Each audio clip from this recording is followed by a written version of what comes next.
Are you starting a poultry farm? By the time these chicks arrive at the farm, they're always stressed, tired. Wondering how to brood layer chicks the right way? In the brooder, it is a specific premise with optimal conditions. If the temperatures are very cold, the sound is not fully pronounced. And if the temperatures are very high, Stick around as Mr. Rashid shares game-changing tips to ensure health growth from day one. by the way, for a normal day-old chick, it's supposed to have at least 40 grams. For today, I'm at Jeka Poultry Farm. I know I've done a video about brooding essentials for broilers. Now, when it comes to layers, what must you understand? And if you are the person who is just starting out, this video is for you. Mr. Rashid, you're welcome to my channel. Thank you. This is That is a sticky bite. It's supposed to cater for the weak ones. Are they fine now? Yeah, they are fine, but of course they need support again. That's why you don't just allow them and live. Oh, this one, some look so small. That's why they are required in this environment to be in close monitoring. What are some of the issues that you can encounter on day one when that requires you to put these birds in? Lameness. Some chicks may be lame, others are relatively small. This is quite secure, eh? It is quite secure. You can start this each bird that is there, other than being in large numbers. And it is developed within the brooder because it is the same environment. There is no need to construct somewhere there and you put this paddock. Poultry is a venture which requires preparation. And in the brooder, it is a specific premise with optimal conditions required for growth and development. Okay, so just to start from there, if someone is a new farmer and has prepared to procure their birds, what are the must-haves for a successful brooding process? When you are preparing for a brooder, first of all, you'll have done a good sanitary part, which is to do with washing the premise, disinfecting it, fumigating with several chemicals that are responsible for the killing of microorganisms that are the potential causes of disease. Among the disinfectant one should use, there is Rashid. Rashid has got a high broad spectrum activity to kill all microorganisms. Is it on market? Yeah, it is there on market in various volumes. You mix it properly, you fumigate the room. What are the intervals for spraying during the preparation of the brooding area? You can take around an interval of 3 days. What accessories are required in a brooder, and how does the stocking density affect preparation? In the brooder, there are a number of accessories required because the brooder is always prepared depending on the number of the stock you are going to undertake. We require the coffee husks, we require the heat source, we require the drinkers, we require the feeders, we require the lighting. Those are all accessories required. Actually now, these birds have somehow grown up. We are using the metallic feeder, which is manual. And you are supposed to put a food that is completely finished a day. The food you put in should be in position to be in 1 day. Why? The moment you leave some food in the feeder, it attracts a bad smell and it will kill appetite for the bird. Ideally, you are supposed to pass around and shake so that it does not compact itself. And through shaking, you are attracting the birds to come and eat. They hear that, they get used to that sound. I see. Then when you look at our drinkers are automatic. They are automatic in such a way that water comes by gravity in this tube. So water comes when it is clean. What comes is what is being taken. It is regulated from only. That's why it does not get full to the brim. It is important in such a way that you are maintaining the water when it is fresh. How is it cleaned? These tubes are cleaned periodically. We can use a weak acid to clean and kill the microorganisms in them. Then here on the surfaces of the drinker, we come and clean using a sponge and liquid soap. We require the food, and the food should be in that quality that is required at that stage. And for this case, we use the pre-starter, which is 30% broiler concentrate. What makes pre-starter feed special, and how do you adjust feeding as the chicks grow? That food is special based on the fact that when you look at the percentage concentration of the proteins, which which are the building blocks for the body, they are relatively high. And at that tender age, the chicks require that food for their rapid growth. 2, it is easy to digest, and it is well balanced with also energy source, because it requires both the building blocks for developing the muscles, then at the same time having enough energy. So how do you adjust it as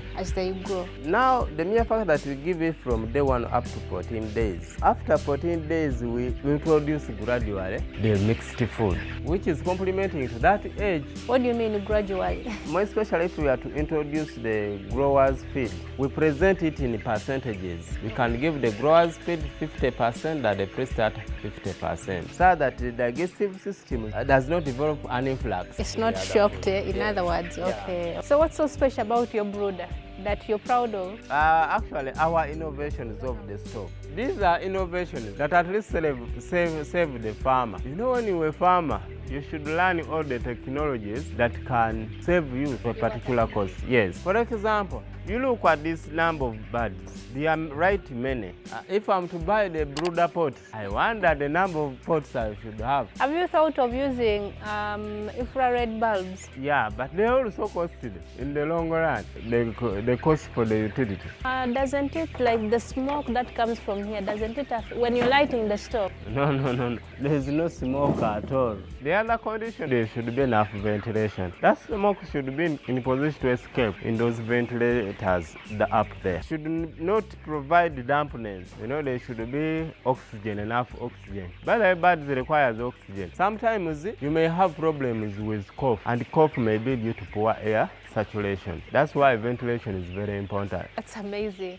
All right, to move on, what are the key steps in making sure the brooder is ready? First of all, on the day of receiving the birds in the brooder, it is already sprayed with the coffee husk, which is fully treated. What if I don't have the coffee husks? Some people use brooder papers, but they have got challenges. For us, we don't advise farmers to use brooder papers. So at Jeka, yes, you don't use brooder papers? We don't use brooder papers. We use the coffee husks and the newspapers. So we put the coffee husks down and then we cover it with newspapers. It is very important to cover it with newspapers to prevent the birds from eating the coffee husk, because by that time they will have not differentiated between the food and the coffee husk, and it will adversely affect their digestive system. So we cover the coffee husks with the newspapers. We put our drinkers containing the glucovit to energize.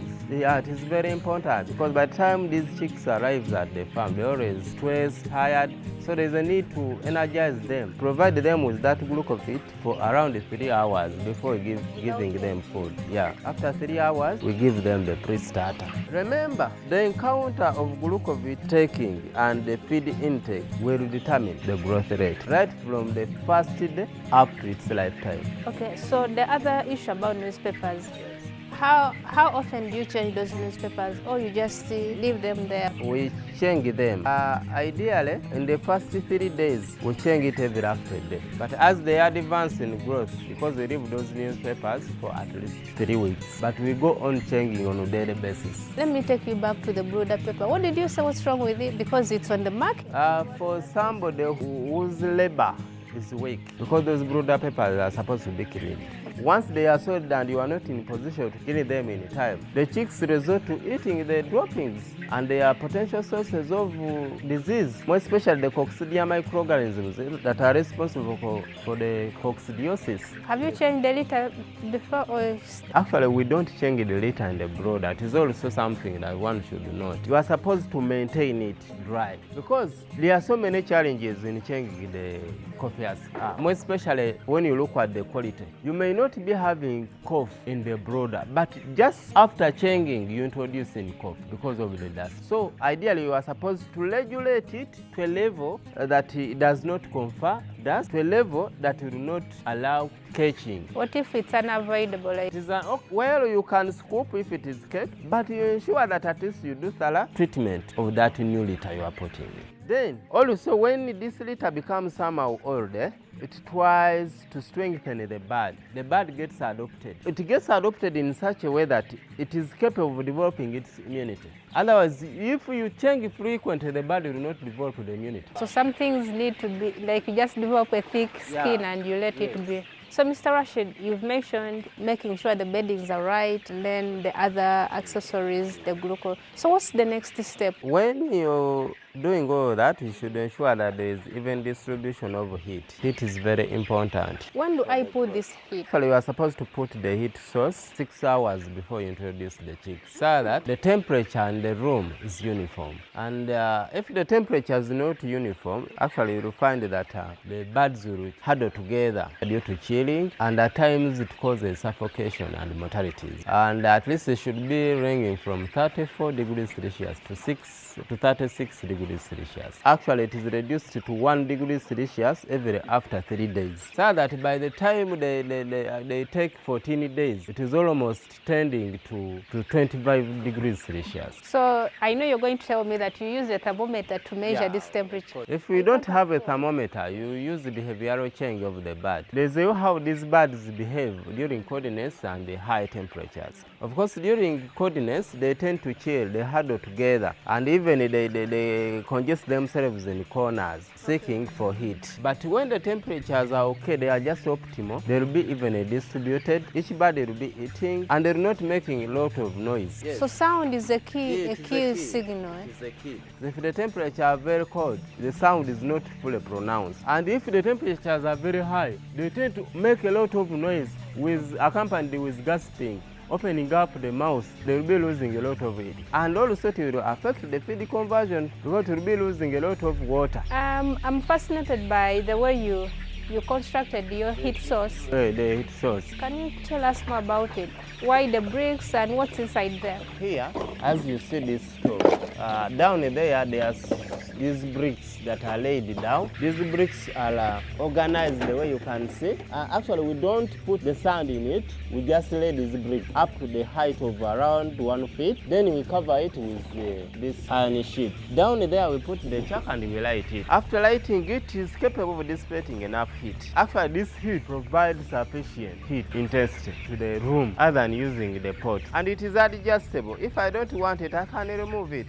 You know, some people say that you shouldn't let the heat to escape during the brooder. No. It is supposed to escape, but when it is regulated. You cannot cover the whole room up to the, What if I'm raising my birds from that kind of setting, a full house? A full house, you should have provisions. For example, you should have windows, large windows by the way. Those windows are not supposed to be closed. You should put wire mesh so that they are entirely open. And a good poultry house should have that setting that the air that comes in should be in a position to live out. So these are layers. How long do I keep the heat in? Ideally, in the layers, we are supposed to keep the temperatures at least optimal 3 to 4 weeks, at most 5 weeks. However, it is influenced by the general environment. The weather. At times there is a period of rain, because you have to ensure that you do proper insulations of the brooder. And that's why you see those taplings there, so that if it is very cold, you just raise them up. If it is the temperatures are very high, you lower them. And there should be enough water. Water is very important for efficient use of the food. Even if they take the food and there is not enough water, more especially the cold water. So there's just putting water and you leave it to get warm. Yeah, because sometimes if the drinker is nearby the heat source, it gets hot. Yeah, that's why you are advised to put the water that can be taken within a short time frame so that it has value. If it takes warm water, it will be adversely affecting its physiology. Then two, your presentation of the food should be proper. What do you mean? I mean that the water presentation should be okay. Water should be clean, feeds should be okay, and you should have enough feeders in the brooder so that the birds is not tempted to take from the ground. So you're having 10,000 birds in here. How many feeders do you have in here and drinkers? Tentatively here, my friend. Actually, there are even more than is supposed to be here. So extra is more? Extra is more. Birds are funny. If a bird is supposed to take water from here and you don't put here a drinker, it will not take. And you should avoid those anomalies of raising a bird which are not evenly distributed in terms of body weight gain, because it will affect them in their production. Remember, there is a target for the body weight for a bird to start laying. Should it happen that the water intake is not uniform, the feed intake is not uniform, you'll have issues with body weight gain. You know, the livability of the bird entirely depends on how you help them. Well, they have reached your farm, but some birds are weak. You do all the necessities. For example, putting them on water. You help them to drink. Don't leave them, of course, to starve. After the first 3 days, they are very intensive. You need to be fully there in the brooder. You are not supposed to distance yourself, because for any influx in terms of environment, it can cause mortality. For example, if something has made an unnecessary sound, they get scared. So if you are far away, you may find where the birds have died because of suffocation. At least you are not supposed to take more than 10 minutes when you are out. For the first 3 days? For the first 3 days. The mortalities are not supposed to exceed 2% in the brooder. You may leave this room when the temperatures are very okay, but because of poor ventilation, probably you have not observed it. You find that the temperature have raised completely, a lot of it. Within those few minutes. It will be causing birds to gasp and lose a lot of water. When you relax, you may have a lot of mortality. If you have mortalities in the brooder, they should go on dwindling. So like in the day 1, if you have mortalities of 3, the next day you should have 2. The other day you have 1, and the other day you should not have. But if the curve is not normal, then you're in problem. So are you trying to say, Mr. Rashid, that it's normal to have some deaths in the brooder? Yeah, sometimes it's normal, because you never know in the transit whether some chicks were harmed. Of course, they are inevitable factors, but they should not exceed that percentage, at least 2%. Okay. How do I know that actually the breed I have is not a good one, or is the best? It's the best. Wow, it's quite interesting. At Jeka, really, we import our birds from actually one of the best countries in farming, from Netherlands. Yes. Actually, it is not a breed, but it's a fact. They have good biosecurity measures in their parent stock, and therefore, it is conferred to the chicks. So every time you import, it's the same standard? Yeah, same standard. Because sometimes when I have a supplier and there are outbreaks, when you call them, they'll be like, maybe it's your management. They push it to the farmer. Now, at their level, there is certification at all those levels. No, what if I get them from Container Village? Well, we have so many local breeders here in Uganda. And each of them will cut off his head that actually I'm producing the best what? The best quality. And there are so many loopholes here in Uganda. It is a challenge. But remember, if you're a farmer, try to put your money where it is the best. I understand. There are some price changes because of quality. But a difference of 100, it shouldn't take you off from booking from a right supplier. And it is also very important to understand the potential causes of mortality in the brood. Most of them, they are managemental. They are controlled by the attendant. For example, coordinates can lead to chilling and suffocations. Higher temperatures, accidental, that vulgar movement in the brooder. And the brooder are not supposed to lift your legs. You move when the legs are down. All of a sudden you can step on the chicks. Poor feeding in the brooder. I have fed the birds on the feed which is not a pre-starter, which is not well processed. It has got a lot of ravages and it just shocks the chicks and die. Poor hygiene. Interesting. I know you mentioned that someone shouldn't spend at least more than 10 minutes when they are away from the brooder. How about the health of this person in there? Because the brooder is hot, I don't know. So okay. Now, for any poultry attendant, should have what you call biosecurity measures. At the entrance in the brooder, you saw that you have a foot bath. In the foot bath, there are water containing a disinfectant, a chemical that is you are supposed to step in. Meanwhile, the attendant should have what we call PPE. What's that? Personal protective equipment, including the cape, including the mask, including the overcoat or overall, including the gumboots, if possible even the glove. All those ones are done in an attempt to secure life. Prevent spreading